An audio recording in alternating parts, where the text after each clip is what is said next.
Hello વિદ્યાર્થી મિત્રો, આજે હું તમને ધોરણ 9 લેસન 2 પરોપકારી મનુષ્યો વિશે સમજાવીશ.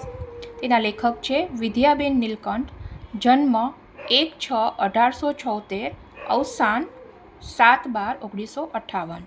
વિદ્યાગોરી રમણભાઈ નીલકંઠનો જન્મ અમદાવાદમાં થયો હતો. તેઓએ BA સુધીનું શિક્ષણ ગુજરાત કોલેજ અમદાવાદમાંથી પ્રાપ્ત કર્યું હતું.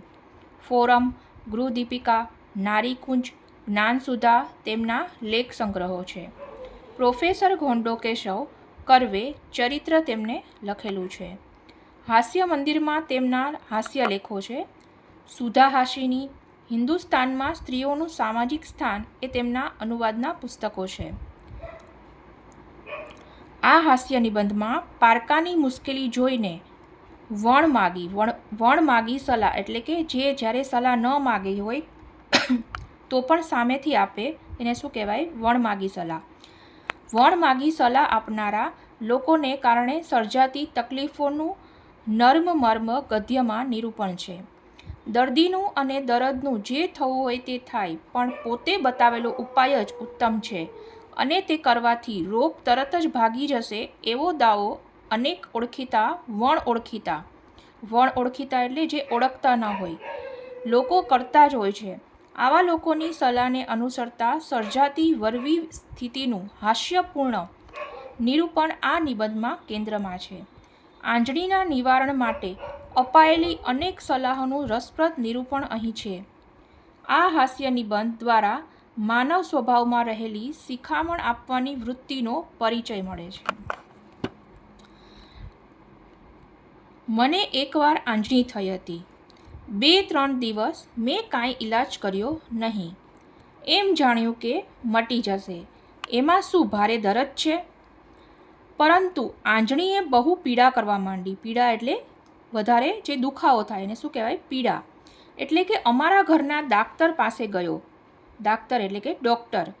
તેમણે કહ્યું એના પર કાંઈ લગાડવાની જરૂર નથી. પાકે એટલે મારી પાસે આવજો, હું નસ્તરથી ફોડીશ. નસ્તર એટલે વાટકાપ કરવાનું સાધન. એક થઈ છે તેમાં કાંઈ ફિકર નહીં. ફિકર એટલે કે ચિંતા. ફરી થશે તો પીવાની દવા હું લખી આપીશ. બહુ પીડા થાય તો શેક કરજો. હું ઘરે આવ્યો ત્યારે અમારા કુટુંબના એક મિત્ર મને મળવા આવેલા હતા. તેમણે કહ્યું, ભાઈ ક્યાં જઈ આવ્યા? આ આંખે શું થયું છે? મેં ઉત્તર દીધો, આંજણી થઈ છે. એટલે કે લેખક હતા એને આંજણી થઈ હતી અને તેના મિત્ર તેને મળવા આવેલા માટે દાક્તર પાસે ગયો હતો. પણ દાક્તર કહે છે કે એને છેડશો નહીં, એની કાંઈ દવા નથી, બીજી થશે તો પીવાની દવા આપીશ. આટલું સાંભળતા અમારા એ મિત્ર ક્રોધે ભરાઈ ગયા. હરામખોરો, દાક્તરોને સરકાર ગાસડા ભરીને મફતનો પગાર ખવડાવે છે. વળી કહે છે કે એની કાંઈ દવા જ નથી. ત્યારે એના ભણતરમાં શું પૂળો મૂકવાનો? પૂળો મૂકવાનો એટલે બાળી નાખવાનું. અને કહે છે બીજી થાય ત્યારે આવજો. બીજીની વાટ જુઓ ને એ ભાઈ સાહેબને ત્યાંથી પીવાની દવા લાવો.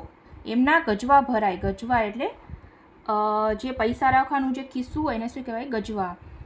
એમાં દવા પીધે શું થાય? તમે પણ ભલા માણસ છો. એક કોળીનું ખર્ચ નથી. એક કોળીનું ખર્ચ એટલે મફત. તુવેરની દાળ ઘસીને ચોપડી દો એટલે નરમ પડી જશે. મેં કહ્યું, દાક્તર દવા આપવાની ના કહે છે ને તમે કહો છો એના ગજવા ભરાય? દવા તો બજારની લાવવાની છે.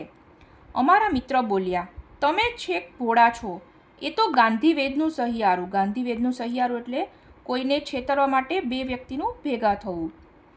વિલાયતના દવાવાળાઓ દાક્તરોને પગાર આપે છે. પગાર અને અહીંના વેચનાર કમિશન આપે છે. મેં વધારે તકરાર કરી નહીં. તકરાર એટલે કે ઝઘડો.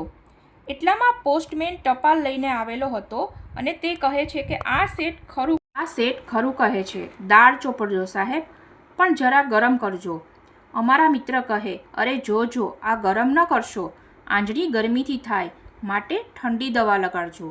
મેં કહ્યું, બહુ સારું. નોકર પાસે દાળ ઘસાવી. પહેલી તો ઠંડી ચોપડી, વળી સાંજે ફરી ઘસાવી ગરમ કરી ચોપડી. બીજા દહાડે બજારમાં કાંઈ લેવા હું ગયો તો દુકાનદાર કહે, સાહેબ આપને આંજણી થઈ છે તો જવ એટલે કે એક જાતનું અનાજ છે, જવ ઘસીને કાં ચોપડતા નથી, મફતની દવા છે, પણ જવ ઊભો ઘસવાનું ધ્યાનમાં રાખજો.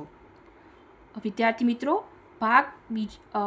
હવે આગળનું હું ભાગ 2માં સમજાવીશ. જો તમને મારો વિડીયો પસંદ આવ્યો હોય તો લાઈક અને સબસ્ક્રાઈબ કરજો.